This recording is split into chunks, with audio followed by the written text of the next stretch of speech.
como lo imaginábamos, en la forma que lo predicábamos. El Señor, ¿cierto?, fue crucificado, unos gruesos clavos traspasaron sus manos, una corona de espinas, y muchas veces queremos graficar la muerte de nuestro Señor Jesucristo en la forma que Él murió.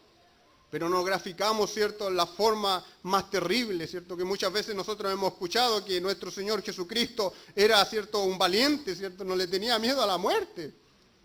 Porque ni siquiera los apóstoles le tuvieron miedo a la muerte, pues cuánto más nuestro Señor no le tenía miedo a la muerte.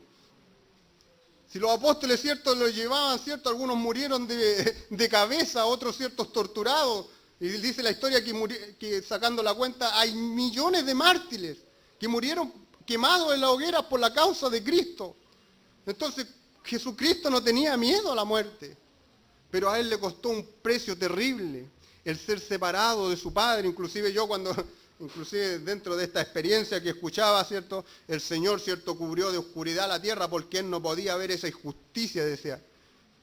Eso es lo que muchas veces el hombre trata de interpretar la palabra del Señor, no sabiendo la profundidad, ¿cierto?, de lo que sucedió en la cruz de Cristo.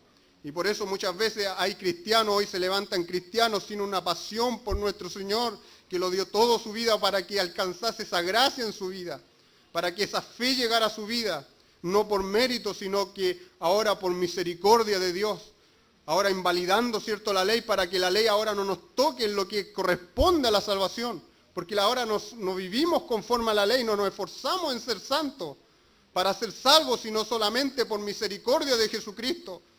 O podríamos decir, aquel ladrón que murió al lado de Cristo tenía algo, ¿cierto?, de qué jactarse para alcanzar el cielo. Fue muerto por malhechor, dice la palabra del Señor. Pero Jesús no lo rechazó, sino que Él vino a rescatar, a salvar lo que estaba perdido. Por eso Él le dice, ¿cierto?, hoy estarás conmigo en el paraíso. Ese ladrón creyó por fe y la gracia de Dios cayó en su vida. Este don inmerecido, ¿cierto? Porque como vemos más adelante, Él fue la propiciación por nuestros pecados. Propiciación, ¿cierto? Sabemos que es que aplaca la ira de Dios, ¿cierto? Sostiene la ira de Dios. Entonces, toda la ira de Dios cayó sobre nuestro Señor Jesucristo. En ese momento, por eso dice, ¿cierto?, que se cubrió el cielo, porque Dios arrasó a nuestro Señor Jesucristo. Y muchas veces nosotros decimos, pero fueron tan pocas horas, ¿cierto?, y a lo mejor no sufrió tanto, y muchas veces nuestra mente, ¿cierto?, estando en nuestra posición, y nunca nos ponemos que realmente la vida de Cristo es la vida más valiosa del universo. Por cuanto muchas veces nosotros decimos, ¿y por qué tenía que ser hombre? Porque el hombre pecó, ¿cierto? Por eso tenía que ser hombre. ¿Y por qué tenía que ser Dios? Porque a lo mejor podría haber venido un ángel que era santo a morir por nosotros. Pero ni siquiera los ángeles pueden dar su vida porque son seres creados. Si el único dador de la vida es Cristo. Por eso, ¿cierto?, inclusive lo que estábamos escuchando, que esas aberraciones que tenían estas sectas, ¿cierto?, que dicen que Jesús es un ser creado. Y como si hubiera sido creado no hubiera dado vida a nosotros que estábamos muertos. Entonces, qué hermoso es lo que sucedió en la cruz, terrible en el momento. Yo creo que hasta el momento del día de hoy el Padre mira el sacrificio de Cristo, que fue horrendo, ¿cierto?, fue aplastado por nuestros pecados. Fue hecho pecado por nosotros, para que ahora alcancemos salvación. No es porque que usted esté aquí por una cosa, ¿cierto?, o por circunstancia, o solamente que fue suerte de escuchar la palabra de Dios, sino que en cada momento que nosotros nos paramos en escuchar la palabra del Señor, es porque la soberanía de Dios está ahí. Por eso yo medito.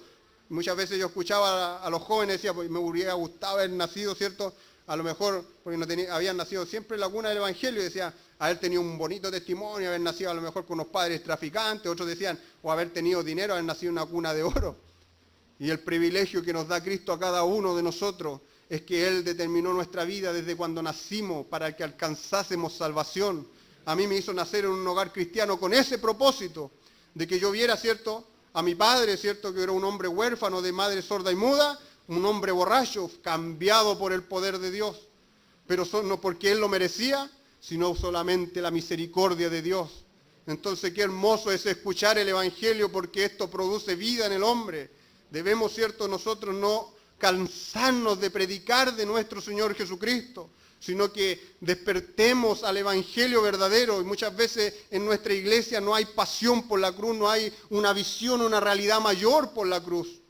Y muchas veces, ¿cierto? Que hermoso, ¿cierto? Es la teología, hermoso es saber, pero más hermoso, ¿cierto? Es interpretar a mi Señor y buscar de mi Señor.